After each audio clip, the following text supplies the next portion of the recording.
नमस्कार दोस्तों। आज दिल्ली सरकार के एक फ़ैसले के बारे में बात करेंगे।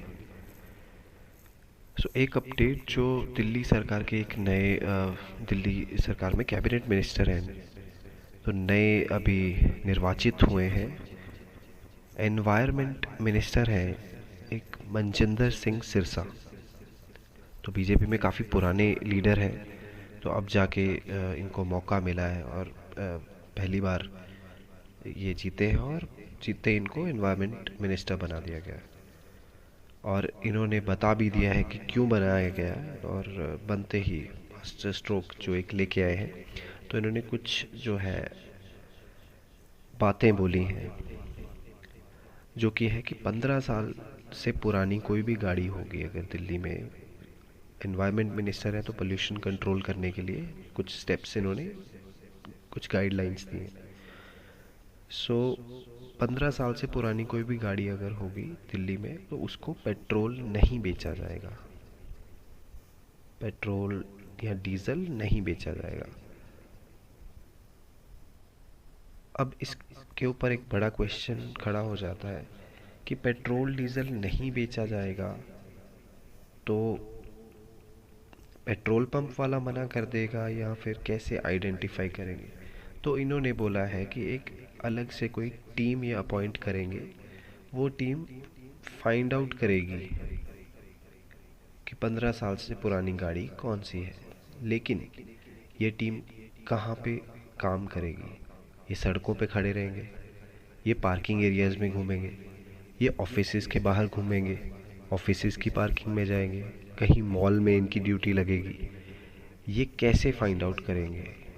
एंड अगेन, इस टीम की जो रोल्स एंड रिस्पॉन्सिबिलिटीज़ हैं वो कैसे फिगर आउट होएंगी कि ये लोग करप्ट ना हो जाएं। किसी के 15 साल हो चुके हैं, उसको गलत पेपर अलॉट कर दे कि बोले अभी तो 13 हो गए इसके। दूसरी बात, हम ये चीज़ पहले भी जानते हैं और अभी भी आज के टाइम में भी कोई भी चीज़ जब बैन हो जाती है कहीं पे भी, तो उसका कोई फ़ायदा नहीं होता है। कोई मूवी बैन हो जाती है तो लोग ज़्यादा देखते हैं, इंटरनेट से डाउनलोड करके देख लेंगे। कहीं किसी राज्य में शराबबंदी है, गुजरात बिहार, वहाँ आपको होम डिलीवरी मिल जाती है शराब की।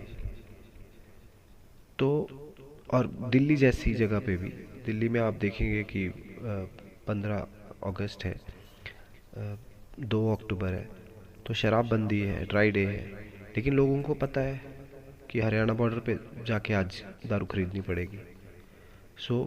बैन जैसा कोई वर्ड दिल्ली वालों के लिए तो उनका कुछ बिगाड़ ही नहीं सकते आप। खैर, अगले पॉइंट पे बात करते हैं। इन्होंने एक और चीज़ बोली। इन्होंने बोला कि एंटी स्मोक गन, हर बड़े होटल रेस्टोरेंट को एक एंटी स्मोक गन इंस्टॉल करनी पड़ेगी अपनी चिमनी में, ताकि धुआं जो है वो और ऊपर करके आप फेंकेंगे। अब इसमें भी एक कैच है। आपने बोला एंटी स्मोक गन, आज के पहले एंटी स्मोक गन दिल्ली वालों ने नहीं सुना होगा, या फिर बहुत ही कोई रेयर इंस्टीट्यूशन से होंगे जो यूज़ कर रहे होंगे। तो एंटी स्मोक गन जैसे ही मैंने बोला खरीदने के लिए, तो अभी इसका मार्केट डेवलप हो गया। कौन सप्लाई कर रहा है? ये एक अपॉर्चुनिटी क्रिएट हो गई। अभी इसका कोई ठेका भी है, इनके कोई करीबी हो सकते हैं जिनको दिया होगा।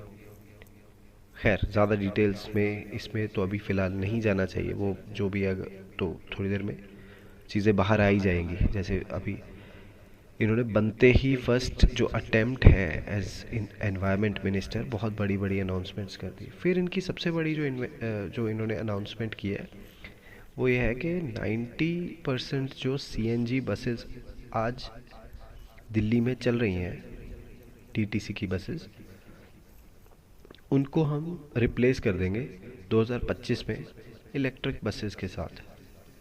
तो हमें यहाँ पे ये समझना चाहिए, क्वार्टर 1 ऑलमोस्ट चला ही गया, तो 3 क्वार्टर के अंदर, अगले 9-10 महीने में ये दिल्ली की 90% सीएनजी बसेस को चेंज करेंगे। और ये 90% कितना बनता है, समवेयर 3,300 बसेस डीटीसी की ऑपरेशनल है सीएनजी। तो उसमें से 3,000 बसेस बदलनी पड़ेंगी। 3,000 बसेस बदलनी पड़ेंगी। आपके पास लिमिटेड ऑप्शंस रहती हैं जब आप इलेक्ट्रिक बसेस की बात कर रहे हो। इलेक्ट्रिक बसेस में आप अगर देखेंगे तो टाटा की स्टार बस आती है एक, और टाटा की स्टार बस बहुत है, बहुत बड़ी फ्लीट है डीटीसी के पास। तो टाटा की जो स्टार बस है वो लगभग 35 लाख रुपए की एक 31 सीटर बस आती है। अगर वो नहीं लेते हैं, दूसरी ऑप्शन रहती है ओलेक्ट्रा ग्रीन टेक। ये कंपनी जो है पीएमपीएमएल को भी इलेक्ट्रिक बसेस सप्लाई कर चुके हैं। 31 सीटर जो इनकी बस है वो लगभग 1 करोड़ की आती है। तो ये दो ऑप्शंस तो है। तो अगर पहली ऑप्शन के साथ जाते तो लगभग 1,000 करोड़ रुपए का आपका खर्चा आएगा। दूसरी ऑप्शन के पास जाते हैं आप तो आपका खर्चा जो है वो आएगा 3,000 करोड़ रुपए। और इनसे ऊपर इनके जो सीएम हैं उन्होंने बनते ही पहले दिन बोल दिया, हालांकि वो उनको समझदार तो किसी तरह से कह नहीं सकते, उन्होंने बनते ही बोला कि दिल्ली का जो खजाना है वो खाली है। हालांकि उनको साथ में ये भी बताना चाहिए था कि कैसे। जब केजरीवाल जी आपको हैंडओवर दे के गए हैं तब तो वो बोल रहे थे कि पॉजिटिव बजट है, कि हमारा 1 रुपया भी हमारे ऊपर लोन नहीं है, कोई कर्जा नहीं है। तो दिल्ली जैसी सरप्लस यूटी में आप बोल रहे हैं कि खजाना खाली है, तो आप जनता को क्या मैसेज दे रहे हो कि नए नए टैक्सेस के लिए प्रिपेयर रहिए। और ये चीज़ इन्होंने दिखा भी दी है।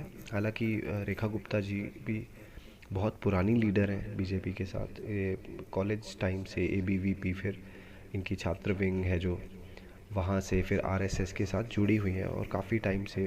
और ये एमसीडी में तो थी काउंसिलर, और बहुत एक्सपीरियंस है इनको। तो इन्होंने जैसे ही ये चीज़ बोली कि दिल्ली का ख़जाना ऑलमोस्ट खाली है, एक बड़ा ही मूर्खतापूर्ण दिल्ली सरकार ने काम कर दिया। वो है कि एक तरफ एक शहर है जो इतना पोल्यूटेड है, पोल्यूशन है, जहाँ पे लोगों के पास बहुत छोटे छोटे माचिस के डिब्बों के जैसे घर हैं। आपको सही से वेंटिलेशन भी नहीं आएगी, सही से हवा भी नहीं आएगी, और हवा अगर लोगे भी तो भी पोल्यूटेड एयर मिलेगा। वैसी सिचुएशन में दिल्ली सरकार क्या किया है दिल्ली सरकार ने, कि वो बोल रहे हैं कि अगर आपको कोई भी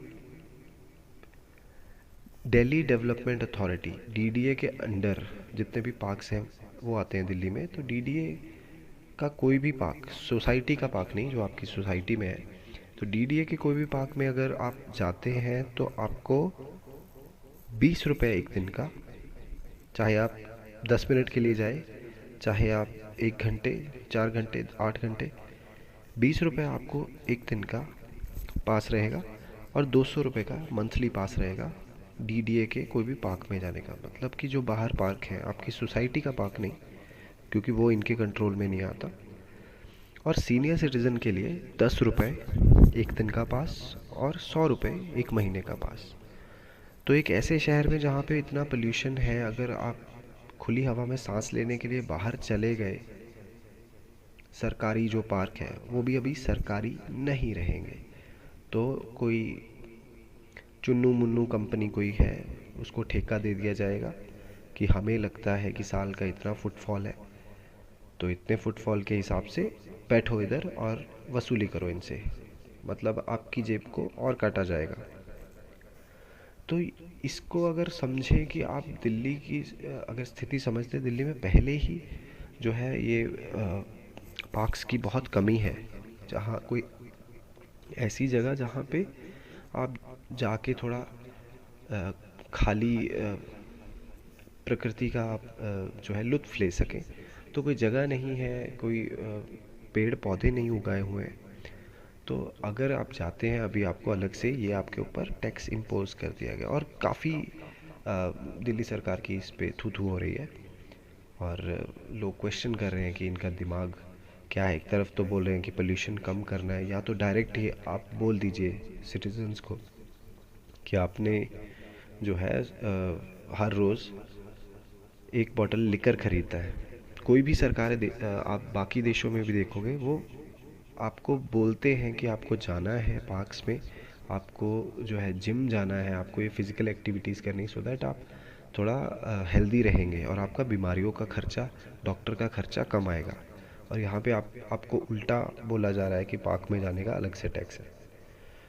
सो ये तो है सिचुएशन। एंड दूसरी तरफ मनजिंदर सिरसा जी का भी आया है काउंटर कि हम लोग और पेड़ लगाने की तरफ दिल्ली यूनिवर्सिटी के जो स्टूडेंट्स हैं उनके साथ कोऑपरेशन करेंगे कि 25-30 हज़ार जो स्टूडेंट्स हैं उनको एनरोल करेंगे, एक प्लांटेशन ड्राइव शुरू करेंगे। लेकिन फिर से वही कि प्लांटेशन ड्राइव अगर शुरू करेंगे तो उसका भी अलग खर्चा रहेगा। अगर वही है तो अब जैसा कि आप पहले समझ ही चुके हैं, कोई भी अगर आप मिनिस्टर बनते ही कुछ भी बोलेंगे, अगर हर एक चीज़ में एक इन्वेस्टमेंट रहता है, एक कॉस्ट रहता है, तो ख़जाने में से कुछ भी आप बिना कोई भी मास्टर स्ट्रोक के पैसा नहीं निकाल सकते। अभी आपने बोला है कि हाँ बसेस चेंज करेंगे तो उससे आप पैसा निकालेंगे, उसमें बिल में कितनी इधर उधर हेरा फेरी हो सकती है और कितनी चीज़ें हैं। और जैसा कि आप पहले की पिछली वीडियोज़ में भी समझ चुके हैं कि पुरानी चल रही ट्रेनों को ठीक करने में तो ज़्यादा पैसा नहीं बन सकता, तो नई एक ट्रेन बनवाते हैं। ऐसे ही आप देखेंगे नए पुल बनवाते हैं, नए रोड्स बनवाते हैं। तो जो हमारी सरकार है उसको विकास का मतलब वही चंदा धंधा मॉडल, और उसको नया काम करने में इंटरेस्ट है। पुराना कुछ ख़राब है उसको ठीक नहीं करेंगे। खैर, ये था आज का वीडियो। आशा करता हूँ आपको अच्छा लगा होगा। अगर आपको मेरा ये प्रयास अच्छा लगता है तो लाइक शेयर एंड सब्सक्राइब कर दीजिएगा। धन्यवाद।